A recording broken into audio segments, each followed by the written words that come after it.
আসসালামু আলাইকুম, welcome to my another video daily vlogs with Adiba. আজকে সকাল থেকেই ছিল প্রচণ্ড বৃষ্টি, আর বৃষ্টির দিনে সকালটা কি করলাম, দুপুরে কি খাওয়া দাওয়া করলাম সেটা থাকছে আজকের ভিডিওতে।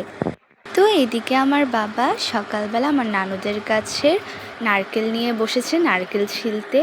এগুলা বিকালে মুড়ি দিয়ে খাওয়া হবে ছিলে, এই প্ল্যানিং করছে বাবা। এখানে অনেকগুলা নারকেল ছিল একসাথে, এগুলো সবই আমার নানুদের নদীর পাড়ের গাছের নারকেল।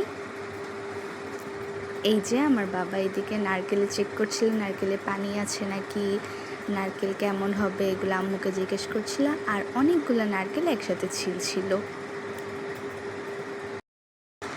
তো বাবা এদিকে নারকেল ছিলছে, আমি বের হলাম নানু বাসাটা ঘুরে ঘুরে দেখার জন্য।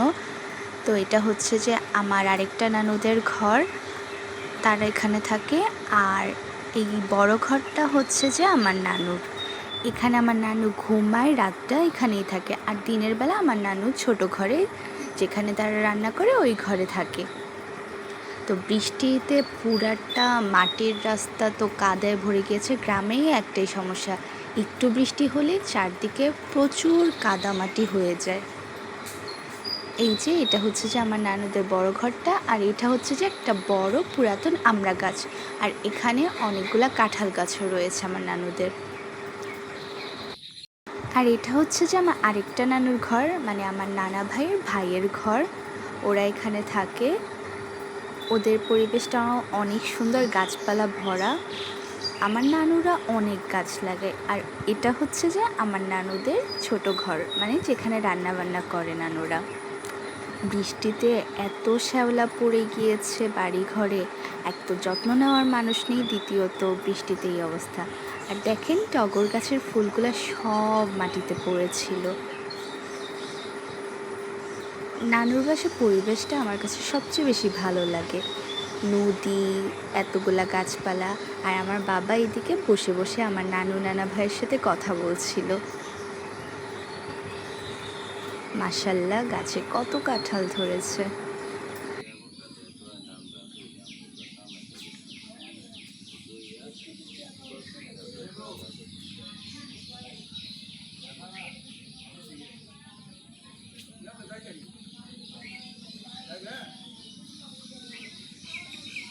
আর গোলাপি কালারটা হচ্ছে যে আমার নানুদের ওয়াশরুম, আর সাথেরটাও আমার নানুদের ওয়াশরুম। আর এই যে এটা হচ্ছে যে আমার নানুদের সবচেয়ে বড় কাঁঠাল গাছ, যেখানে মাশাল্লাহ প্রতি বছর অনেক কাঁঠাল ধরে।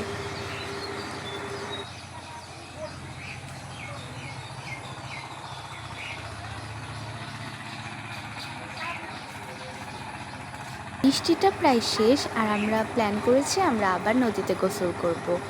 কারণ নানু বাসায় যতদিন আছি ততদিন গোসল করার মজাই আলাদা। আর তারা হচ্ছে যে আমার মামাতো ভাই। তো আমরা প্ল্যান করেছি আমরা এখন নদীতে আবার গোসল করব, যেহেতু বৃষ্টি এসেছে, নদীর পানি আরও বেড়ে থাকবে। আর এই রাস্তার এই জায়গাগুলোও কিন্তু আমার নানুদের ওইদিকে। নানু এইদিকেও বাইরে অনেক গাছপালা লাগিয়ে রেখেছে, নারকেল গাছ, পেঁপে গাছ, আম গাছ, কাঁঠাল গাছ, সব গাছই আমার নানু ওইদিকে লাগিয়ে রেখেছে। এই পরিবেশটা এতটা সুন্দর লাগে মাশাল্লাহ। তো আমরা এখন নদীতে গোসল করতে যাব। তার আগে আমি আপনাদের আরও কিছু দেখাই আমার নানু বাসায়। এই জিনিসটা হচ্ছে যে আমার নানুর মুরগির ঘর, মানে এখানে নানু মুরগি রাখে, মুরগিরা এখানে থাকে। তো এটাকে গ্রামের ভাষায় আতাল বলা হয়।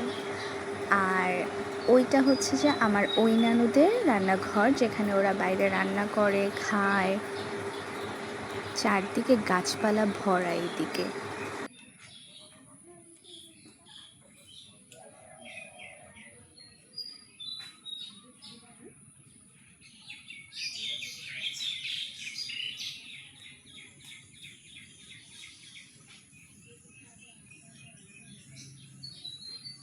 যারা আমার আগের ভিডিও দেখেছেন তারা তো জানেন এটা কী গাছ।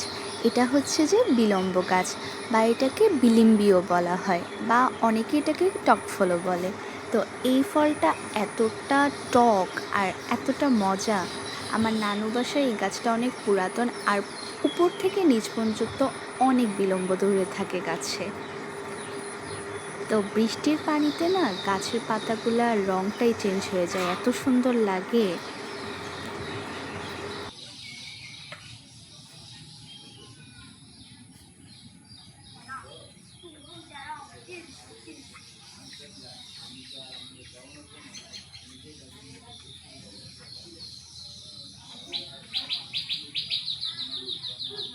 এই গ্রামের প্রতিটা মানুষই অনেক শৌখিন, তারা বিভিন্ন গাছপালা লাগিয়ে রাখে। ঠিক তেমন আমার নানু অনেক গাছপালা লাগিয়েছে, নানু যেখানে পেরেছে সেখানেই গাছপালা লাগিয়েছে। এই যে এগুলা হচ্ছে যে আলু গাছ বা আলু পাতা বলে এগুলাকে। তো নানু ওয়াশরুমের পাশে এখানে এই গাছগুলো লাগিয়েছে। আর তারপরে এখানে একটা বড় বড়ই গাছ ছিল, প্রতি বছর অনেক বড়ই ধরতো, কিন্তু নানু এটা কেটে ফেলেছে, এটা এখন ছোট। আর ওই যে বাথরুমের উপর এটা দেখা যাচ্ছে, ওটা হচ্ছে যে আতাফল গাছ। মানে নানুদের বাসার চারপাশে অনেক গাছপালা। তো নানুদের নদীতে কিন্তু প্রতিদিনই স্টিমার, জাহাজ, লঞ্চ, নৌকা চলাচল করে। এই যে দেখেন দূর থেকে দেখা যাচ্ছে নাকি অনেক নৌকা, স্টিমার, তারপর বালুর যে ট্রলার বলে ওগুলা হচ্ছে যে এই নদী দিয়ে যায়। এই পরিবেশটা এতটা সুন্দর আর এতটা মনোরম বলার বাহিরে।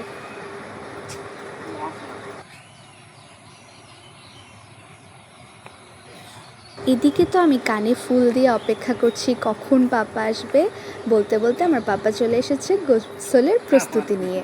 তো আমরা এখন গোসল করতে যাব। এদিকে বাবা আবার কালকে এসেছে, বাবা এসে হচ্ছে যে বাড়িটা ঘুরলো, তারপর গাছের কাঁঠালগুলো চেক করলো কোন গাছের কাঁঠাল পেকেছে নাকি বা পাকতে কতদিন লাগবে।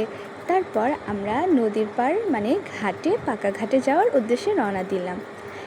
এখানে সম্পূর্ণই মাটির রাস্তা, তো মাটিতে চলাচল করেই গ্রামের মানুষের মূলত বসবাস। তো আমরা হাঁটতে হাঁটতে চলে গেলাম আমাদের পাকা ঘাটে গোসল করার জন্য।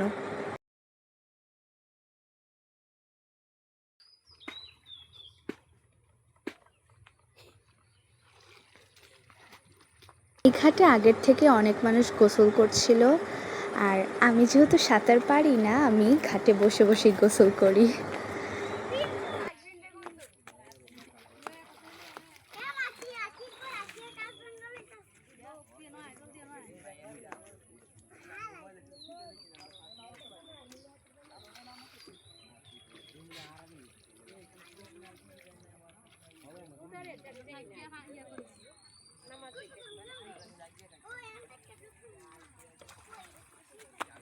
আর গ্রামের মানুষ এই পার থেকে ওই পার যাওয়ার জন্য তার মালপত্র নামিয়েছে, কারণ একটু পরে ট্রলার আসবে, ট্রলার এসে ওদের মালপত্র নিয়ে যাবে।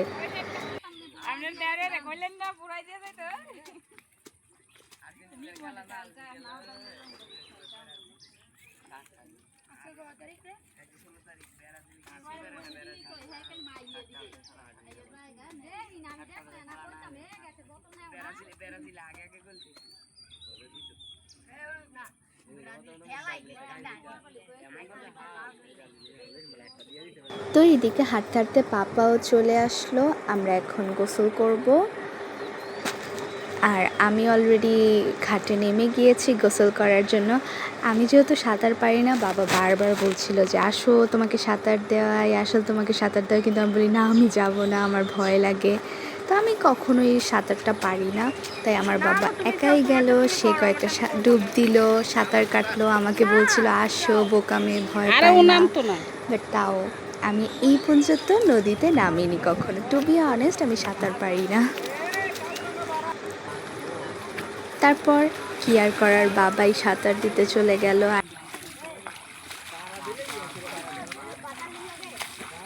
গামছাটা কি জন্য নিয়ে গেছে,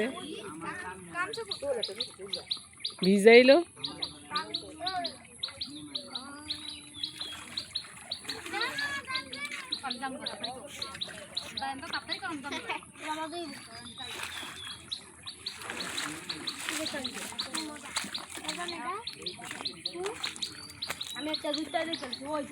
বাবা অনেক দূরে সাঁতার কেটে গেল, আর আমি এদিকে বসে বসে মগ দিয়ে নদীর পানিতে গোসল করার প্ল্যান করছি। বাবা এদিকে আসছে আবার আমাকে টেনে নিতে, কিন্তু আমাকে নিতে পারেনি।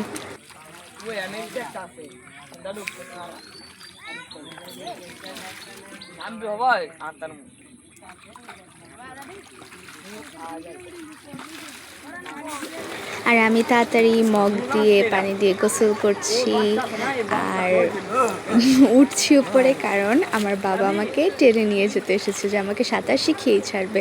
কিন্তু আমি তো ভয়ে এক সিঁড়ি সিঁড়ি উপরে খালি উঠছি, বাবা আমাকে আর টেনে নিয়ে যেতে পারে না। এই মোমেন্টটা অনেক ফানিও ছিল, আবার অনেক এন্টারটেইনমেন্টও ছিল।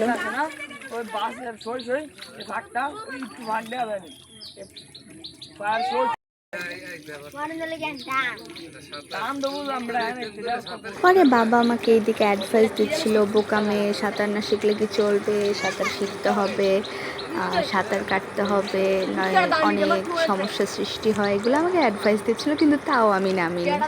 পরে একটু পরে আমার মাও নদীতে নামলো, আমরা একসাথে গোসল করলাম।